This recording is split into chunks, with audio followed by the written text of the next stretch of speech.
नमस्कार दर्शकों, घंटा न्यूज के इस एपिसोड में आप सभी का स्वागत है। पिछले हफ्ते एक ऐसी घटना हुई जिसने मानवता के साथ पूरे भारतीय समाज को शर्मसार कर दिया। हर एक रेप केस के बाद देश में सोशल मीडिया पर #जस्टिस की आवाजें उठती है, पॉलिटिकल पार्टीज मुद्दे को भुनाती हैं, फिर हमारे देश की कमजोर याददाश्त उसे भुला देती है। निर्भया के समय से चला आ रहा यह सिलसिला हाथरस और बलरामपुर के बाद भी जारी है, लेकिन इस बार इसे खैर छोड़िए, यहाँ ऐसा ही होता है, कुछ नहीं बदलेगा बोलकर भूलिएगा मत और अपने स्तर पर बदलाव की कोशिश जरूर कीजिएगा। आइए हम देखते हैं इस हफ्ते की कुछ प्रमुख घंटा खबरें। एक समय पर कोरोना वायरस को हवा बताने वाले और मास्क पहनने को लेकर हमेशा नेगेटिव रहने वाले अमेरिकी राष्ट्रपति डोनाल्ड ट्रंप पिछले दिनों खुद कोरोना पॉजिटिव हो गए। I mean, I have a mask right here. I put a mask on, when I think I need it. I don't wear masks like him. Every time you see him, he's got a mask. He could be speaking 200 feet away from it. He shows up with the biggest mask I've ever seen. A lot of people don't want to wear masks. There are a lot of people think the masks are not good. And there are a lot of people that, as an example, who are those people? Well, I'll tell you who those people are. Waiters. Masks have problems too. In restaurants, there are people with masks and they're playing around with their mask and they have it, their fingers are in their mask and then they're serving with plates. I mean, I think there's a lot of problems with masks. Corona के सामने दुनिया के सबसे शक्तिशाली व्यक्ति की अकड़ भी धरी की धरी रह गई और मास्क से अक्सर 2 गज की दूरी रखने वाले ट्रंप ताऊ ने बिस्तर पकड़ लिया। हालांकि ट्रंप ने अस्पताल से वीडियो जारी करके कहा है कि वो एकदम ठीक हैं और अगले महीने होने वाले राष्ट्रपति चुनाव में एक बार फिर जीतकर अमेरिका का बंटाधार करने के लिए तैयार हैं। I feel much better now. We're working hard to get me all the way back. I have to be back because we still have to Make America great again. लेकिन हमारे देश में लोग अब भी कोरोना को सीरियसली नहीं ले रहे हैं और 10-10 लोगों के झुंड में पानी पूरी निपटाने के बाद सूखी पपड़ी की भी मांग कर रहे हैं।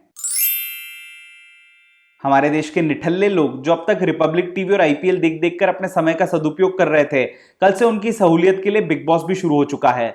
बिग बॉस में ऐसे कंटेस्टेंट्स को बुलाया जाता है जिनके बारे में सर्च करने पर विकिपीडिया भी हाथ जोड़कर माफी मांग लेता है। अभी तक न्यूज चैनल्स देख देखकर ड्रग्स की ABCD सीख चुकी हमारे देश की युवा पीढ़ी अब बिग बॉस देखकर लड़ाई झगड़े करने के नए तरीके और मार्केट में चलने वाली लेटेस्ट गालियां भी सीख सकेंगी।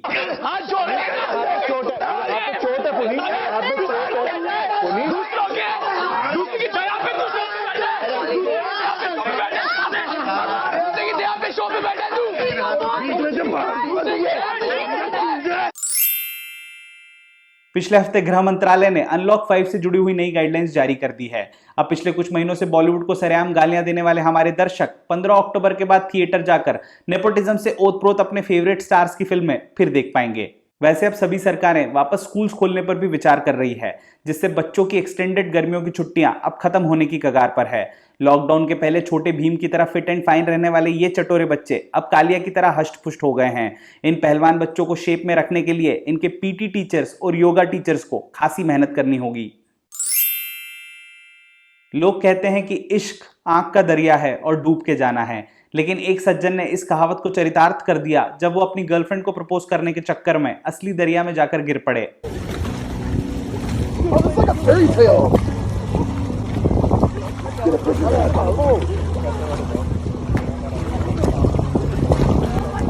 दिल का दरिया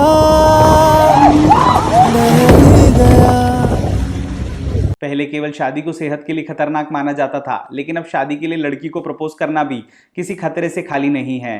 पीयर प्रेशर और कुछ अलग करने के चक्कर में अगर लोग इसी तरह से खतरनाक प्रपोजल्स करते रहे तो बहुत जल्द प्रोड्यूसर्स को खतरों के खिलाड़ी और मैन वर्सेस वाइल्ड जैसे शोज में एक प्रपोजल टास्क भी ऐड करना होगा। तो ये थी इस हफ्ते की कुछ दुर्लभ घंटा खबरें। मुझे पूरी उम्मीद है आपको ये एपिसोड पसंद आया होगा और आप हमारे चैनल को सब्सक्राइब करेंगे। धन्यवाद।